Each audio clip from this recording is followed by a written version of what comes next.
Hey everyone, it's time to Nephis and chill. In this video today, I'm going to be showing you guys the Corruption Necromancer tank build that you can use for all 4-man PvE content, including Dragonstar Arena and Black Rose Prison. I personally love the Necromancer class in the tank role, and there's a lot of ways to build with this class toolkit.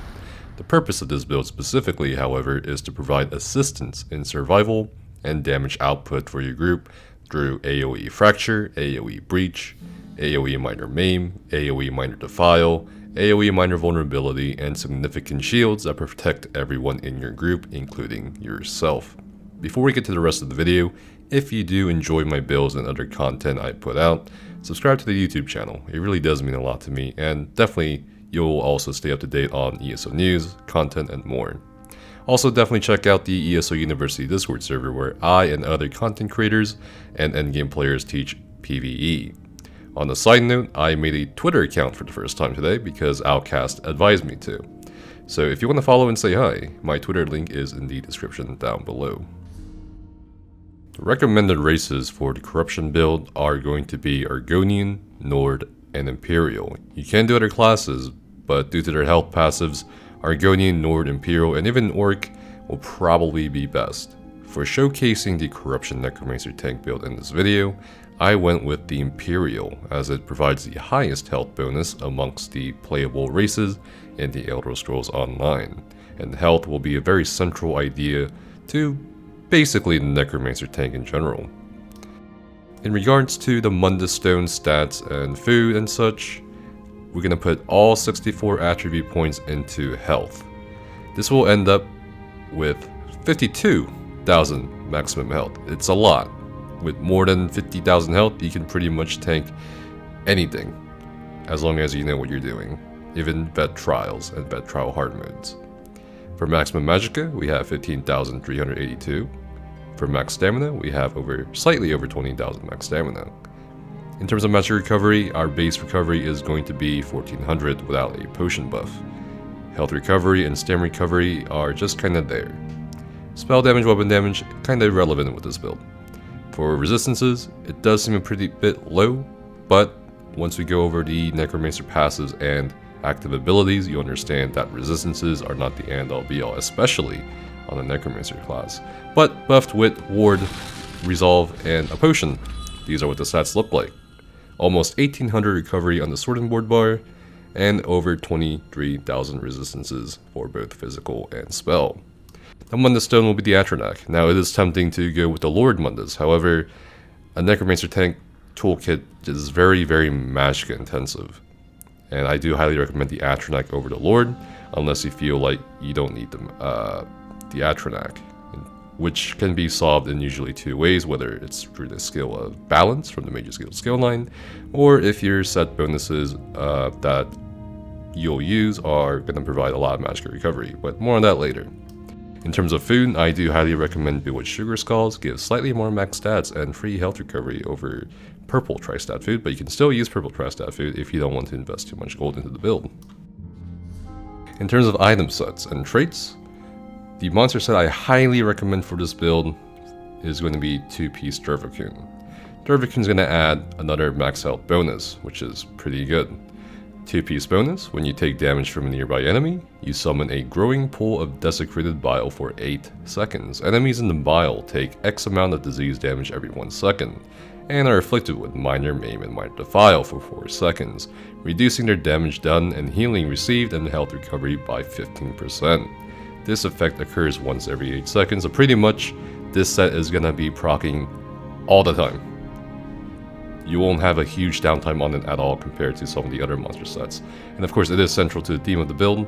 You're pretty much gonna be, have a very insane presence on the battlefield. You're gonna pretty much have a very corrupting presence on the battlefield, in fact, especially when you compare with the next two sets. For the primary 5-piece set, you're gonna be running Brands of the Imperium. Now, Brands of the Imperium accomplishes two things for this build. First, it provides a load of maximum health. Second, when you take damage, you have a 10% chance to grant you and your allies within 8 meters a damage shield that absorbs 12,000 damage or so for 6 seconds. This effect can occur once every 15 seconds, meaning it has an internal cooldown of 9 seconds. And the shield is not insignificant at all, especially for 4-man. This will add a lot to not just your own survivability, but to your group survivability. In fact, the DPS I ran with to test this build were very pleasantly surprised that they had such a huge shield. And remember, shields now do have resistances, so this is pretty significant. For the secondary 5-piece set, we have Defiled Dragon on the sword and board bar, the staff bar, and the jewelry. Defiled Dragon is a very good set to have for both dungeons and trials. Specifically for this build, we again have the idea of having a constant corrupting presence. We have Defiled Dragon providing this aura of minor fracture and minor breach that applies to all enemies near us. This lowers their physical and spell resistance by 1320. Now, minor fracture and minor breach are pretty good debuffs to have. For dungeons, you may not need them, but it's just going to be free DPS because it provides free penetration. And again, you're not a Templar tank or anything, so you don't really have a way to apply minor fracture or minor breach. Another way to do so is to use poisons, but keep in mind, this is all AoE. So everything from the trash pull to the boss fight with adds is going to have minor fracture and minor breach afflicted onto them. Include that with an AoE minor maim, and you pretty much have them debuffed to a point where, one, you can safely handle the adds, and even if you lose an add, they'll still be within the range of the minor maim AoE from Joverkun. Two, provides a slight damage boost for your group. And lastly, the Imperium is just going to guarantee survival for both your group members and yourself. In terms of traits, we have infused on head, chest, legs. We want the health enchants on these, and we also definitely want health enchantments on pretty much everything else. However, the smaller 4 body pieces are going to be sturdy. This is going to help us with our stam drain when we are blocking and roll dodging and so forth, but primarily for blocking because Necromancers, in comparison to such as a Dragon Knight, don't really have a good way of getting back stamina. For the ring and necklace traits, we have healthy. There's no real need to transmute these. If you feel like you can spice up the build a bit with your own idea, feel free, but I find the extra amount of health for a Necromancer tank specifically to be very good. For the Defiled Dragon Axe trait and enchantment, we're gonna have a hardening enchant with an infused trait on the one-hander. This can be very helpful pretty much for any scenario. And again, you're gonna couple that with the Imperium set, and you're gonna have a 14k shield, potentially. In regards to the health enchantment on the shield, and also the trait, we're gonna have infused. You can do well-fitted or sturdy, depending on your sustain and so forth, so keep that in mind. On the back bar, we have an Eye Staff. Now, you can use a lightning staff, but this is also going to play into having a corrupting presence. An Eye Staff wall will both snare and, of course, potentially minor maim enemies. So this is a pretty great staff to have. And also, if you do happen to have, let's say, a warden in the group, a magic warden DPS in the group, or a very small chance that this itself can proc chilled, chilled enemies become frozen on immobilized for 4 seconds. But even without that, we do have a reduction in movement speed by 40%, which can be very helpful for you as a tank to start gathering up adds that you may miss. In regards to jewelry enchantments, we want magic recovery. If we are running the Mundus stone, it's pretty critical to have a bit more into magic recovery enchants. I would definitely say go 3. If you're having issues with stamina or magicka, you can do magic cost or stamina cost reduction glyphs. However, I do suggest 3 magic recovery glyphs because this is going to come into play with CP later. And this is how we get this amount of magic recovery. In terms of skills, we have Unnerving Boneyard. This is a must-have. Major Breach and Major Fracture in AoE form. There's very few ways in the game to get an AoE form of Major Breach and Major Fracture. This is why we won't have something like Pierce Armor or Ransack that will apply Major Fracture and Major Breach or just Major Fracture. This is why we're going to have a range taunt, and that's pretty much it. Because you're already debuffing whether it's a single target fight or adds, you're going to be debuffing them with Major Breach and Major Fracture. And that's why you can just get away with Inner Rage, especially on the Necromancer tank. Death and Pain will be our 3rd skill on the front bar. Now, Deadened Pain is a really good passive to have, and this will play again into our resistances. Our resistances are a little bit low. However, the Deadened Pain is the first active ability you can use to slot for a passive damage taken reduction by 3%. Heroic Slash is going to be a source of minor maim, but again, you're going to be wearing Dervakun for pretty much everything, so it's not really for the minor maim, it's more for the ultimate generation granted by minor heroism. Also, in regards to Deadened Pain, this will come into play with the back bar, so I'll go over that with you guys later. Hungry Scythe is the Magicamorph of Scythe, and Hungry Scythe is ridiculous. It's a great amount of healing, provided you can hit multiple enemies or even just one enemy. This can be used in pretty much all scenarios, even in trials, even in like Cloudrest hard mode, which I've done. If you feel like you don't have an opportunity to ever use Hungry Scythe in specific fights, you can definitely swap it out with a skill called Resolving Vigor. This is going to be a very safe, guaranteed self-heal. And it's a lot of healing done within a very short amount of time, and this should get you through a lot of the content should you have a lot of difficulty with the healing done. On the front part, we're going to have Ravenous Goliath, and Ravenous Goliath is going to give us actually 92,000 max health once activated. It's a lot, and it's very, very hard with this build, especially coupled with the item sets we have here. And if you have Ravenous Goliath activated, it's very hard to die. You have to try very, very hard to die. You pretty much have to jump off a cliff to die, and or do something else, or just take a sheer amount of absurd environmental damage, which you honestly won't do anyway as a tank. But yes, this is a very, very great ultimate to have. It's a huge safety net. It's, I would say, better than Magma Shell that's given to the Dragon Knight tank class. It's a must-have. And we want this on the Sword and Board mark, because while we're transforming, our block is down and such. So just in case, the resistances from having the shield on the front bar is going to be great.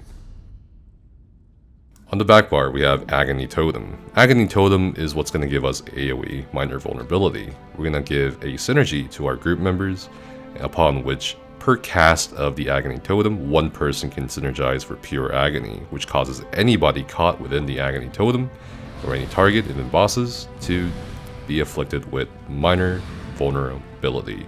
And remember, this applies to multiple targets within this AoE. That's pretty OP. This is a really OP skill. Also, it provides minor protection to you and anyone else who's an ally for 11 seconds. And that gives you an 8% damage taken reduction. Couple that with the 3% damage taken reduction by 3% from Deadened Pain. You have about 11% with potential uptimes. And that will help you with, again, the low resistances, or fairly low resistances, relatively speaking. Blockade of Frost is not just also a snare for you to help with trash, but it's also a great way to keep up the Crusher enchantment on your back bar. And Crusher enchantment is pretty necessary to have for your tank build, because that's going to provide even more armor penetration. And that, coupled with Dervakun, is gonna, well, not Dervakun, sorry, with Defiled Dragon, is gonna give more armor penetration for your group, and they'll benefit more out of it. Beckoning Armor. Now, Beckoning Armor is gonna be your source of major resolve, major ward. I don't really like using balance for the Necromancer tank, although of course you can use it, or you can use spells, you can use balance, whatever. I don't really like using it compared to the other classes, because the play here really is off of Deadened Pain, and Deadened Pain is going to work on every corpse, including, you know, mobs, bosses, whatever, but it also works on your own, you know, corpses, and those bodies can come from Spirit Guardian or Beckoning Armor. And as it says on the tooltip, it says it creates a corpse when the effect completes. Spirit Guardian also says creates a corpse on death. Now, why is this useful to have over balance? Well, the Deadened Pain, the major protection, is really nice to get in a very short amount of time. It doesn't last very long, especially if you're playing off of just 2 corpses. In a fight where you don't get corpses, let's say you're in a boss fight where there's no adds, it's just a pure single target boss fight. There's no adds. Your group hasn't killed them yet. Instead, your Beckoning Armor or Spirit Guardian expire, and he's going to do a heavy attack on you.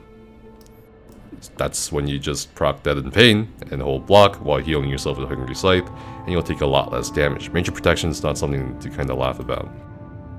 Now you may be asking, well, if that's the case, how will we guarantee as a Necromancer tank, particularly with this build, to guarantee us getting Major Protection?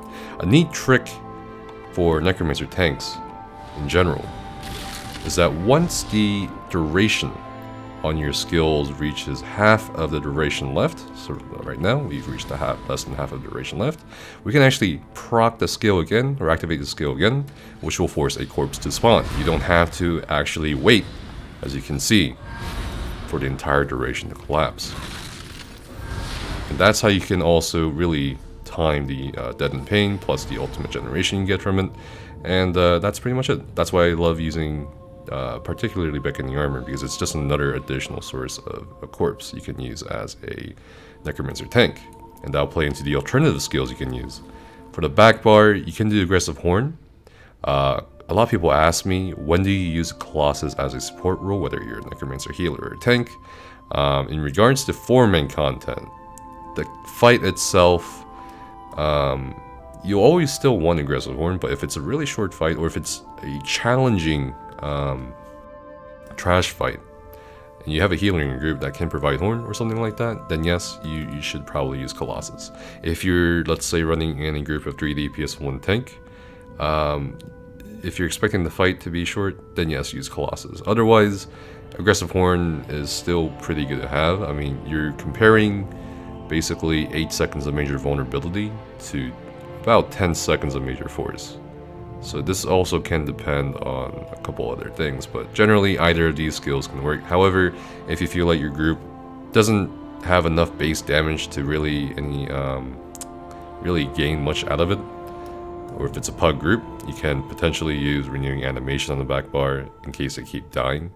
This is a pretty big help in a lot of groups where people constantly keep dying. Although it's a lot of ultimate, so I would definitely wait until at least 2 of the other group members die. And you do want the morph that gives you magic and stamina back for each ally you attempt to resurrect. Now, alternative skills I want to mention here. There are some fights where you need to have purges, especially for yourself, like let's say the Fang Lair, the last boss. It's especially helpful to have a self-purge sometimes, or other fights where you may need to self-purge. You can use Efficient Purge from the Alliance War skill line, however, it's costly in terms of magicka, so if you want to play a little bit more selfish, you can use Expunge and Modify, and again this also helps with not just purging yourself, but also giving you some additional magic and stamina back per negative effect removed, while also giving you a 3% cost reduction. I really like this on the back bar, because usually for a Necromancer tank on the back bar, you have a lot of high cost skills like Totem, Beckoning Armor, Spirit Guardian. These are all magic costs. Even if they're low cost, they do kind of add up once you're on your back bar. So Expunge and Modify can definitely help.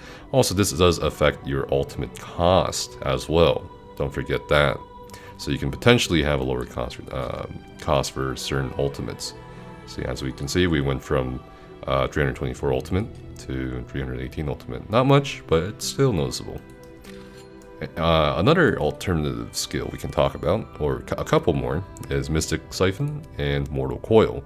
And this also plays into why I like Beckoning Armor over Balance. Again, we have 2 corpses here to play with, and should you need, more stam or more magic back during a fight, you can slot either one and play off of that as well. These are pretty great skills to have on ready, on demand, as a Necromancer tank. Other than that, that's pretty much it. One of the things I want to talk about is Silver Leash as well. It's just pretty much the pull and adds when you can, and that's it. Anything else you can ask me down in the comments below. There are a couple other things you can do to kind of make it a bit easier on yourself in terms of bar setup. This is just my preference, so if you want to set up your bar a different way, you can. Whatever works best for you. And again, as a final note in regards to our resistances, again, we do have Deadened Pain, we have Minor Protection, Major Protection, The 3% damage taken reduction. We also do have passes from Bone Tyrant. We have a free 15% damage taken damage taken reduction from Disdain Harm, 15% from Dots. That's pretty amazing. We also do get a free max health boost, and again, this plays into your maximum health. You have 52,000 health, and again, Scythe is not just a magicka cost ability that heals you, it's a heal ability that scales off of your max health. Again, this healing of the healing of the ability scales off of your max health. That's pretty significant. So the higher health you have, the more healing you do. And this will ramp up the more enemies you hit. And even if it's just one boss, one enemy, it's a very noticeable heal. It's a very noticeable burst heal and a heal over time. For the Living Death passives, again, this is pretty much going to be geared all towards survivability. We have Undead Confederate, which gives us free magicka and stamina recovery. So with that, plus a potion, we're actually getting close to 2,000 during combat. In regards to corpse consumption, we generate a lot more ulti. And this is particularly useful because a couple of our ultis are pretty expensive, especially Ravenous Goliath and the Living Death Ultimate Renewing Animation. And while we have a negative effect on you, which is all the time as a PvE tank, your healing done is increased by 8%. But yeah, that's pretty much it in terms of passives. In terms of champion points, we have 81 into Ironclad, 56 Hardy, 56 Elemental Defender, 66 Thick Skin, and 11 Heavy Armor Focus, just to kind of help us boost the physical mitigation a little bit by at least 1%. Now, this CP can be used for everything, all the content, so you don't have to change it up. That's what's so great about the CP allocation here. For the green CP, we have 51 Warlord, 16 Bashing Focus, 64 Arcanist, 16 Tenacity, 51 Tumbling, 72 Shadow Ward, and this can also be used for pretty much almost all the forming content. We have 64 Blessed, 56 Elfhorn. This will affect our healing done with Scythe and so forth. Blessed, if you want to run Vigor, will also affect Vigor. We have 2 into Physical Weapon Expert, 20 into Master at Arms. This is sort of like a free damage for yourself. If you want to take these 30 points away and allocate them more towards the healing done and the next set of champion points, you can. For the Ritual, provided you are going to go with 30 points of the Atronach for Riposte and Retaliation, we have 44 to Thaumaturge and 76 to Precise Strikes. Thaumaturge will obviously affect a couple things like Boneyard and Wall, Totem, because these do apply a dot. As for the Precise Strikes, this also affects the healing done by Vigor. So again, if you ever need Vigor as a self-heal, it's great. And that's pretty much it, guys. Thanks for watching the video. If you have any questions, comments, or whatever, let me know down in the comments below. Thanks for Nefes and chilling. Hopefully you guys enjoy the Corruption tank build, like you've enjoyed the Thunderstruck build, and the Nightblade Sap tank build I just put out, Slayer. Stay safe, have fun, and see you guys next time.